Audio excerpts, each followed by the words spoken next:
In the Squirrel Hill Synagogue trial this week, defense attorneys are making their final push in the penalty phase. They're trying to convince the jury that the gunman, Robert Bowers, should be spared the death penalty because of mental illness. Lead investigator Andy Sheehan has the latest from the federal courthouse. Robert Bowers had a tortured childhood filled with violence and abuse, which led to mental illness later in life. That's what a psychologist concluded after 3 days of testimony. Testifying in support of the defense case that Bowers should be spared the death penalty, psychologist and trauma expert Dr. Catherine Porterfield said his actions stem from a family history of mental illness and abuse at the hands of his parents. Bowers' father, she said, was violent and committed suicide, and she called Bowers' mother, Barbara Bolt, a lifelong depressive who physically and mentally abused Bowers as a child.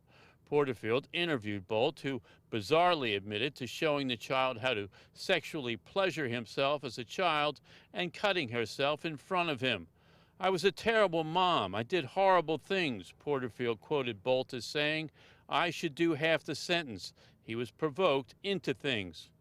Porterfield said Bowers' childhood environment, combined with a long family history of depression, resulted in him being suicidal at the age of 10 and repeated suicide attempts throughout his teen years. As an adult, she said, he became a loner without true friends. Quote, "He had a very impoverished social life, a very damaged sense of self, and suicidality stemming from self-hatred," she said. But under cross-examination, Porterfield, who never personally interviewed Bowers, conceded she did not include the defendant's own statements denying the suicide attempts and that he had not been suicidal as an adult.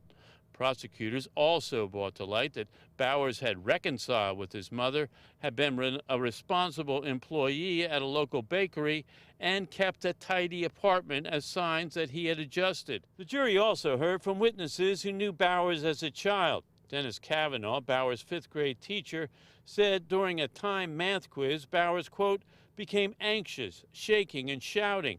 "I was surprised because he was pretty good at math, but I had to stop the class." Later, Kavanaugh said he heard Bowers try to harm himself and maybe tried to kill himself. But when he put his hand on his shoulder and tried to counsel him, he said Bowers, quote, made like he was spraying an aerosol can, getting the teacher cooties off his shoulder. "I didn't know how to break through to him." It's not clear how many more witnesses will testify, but the defense originally estimated their testimony could end before the end of the week, and then they would present their final arguments to the jury. Reporting at the U.S. Courthouse downtown, Andy Sheehan, KDKA News.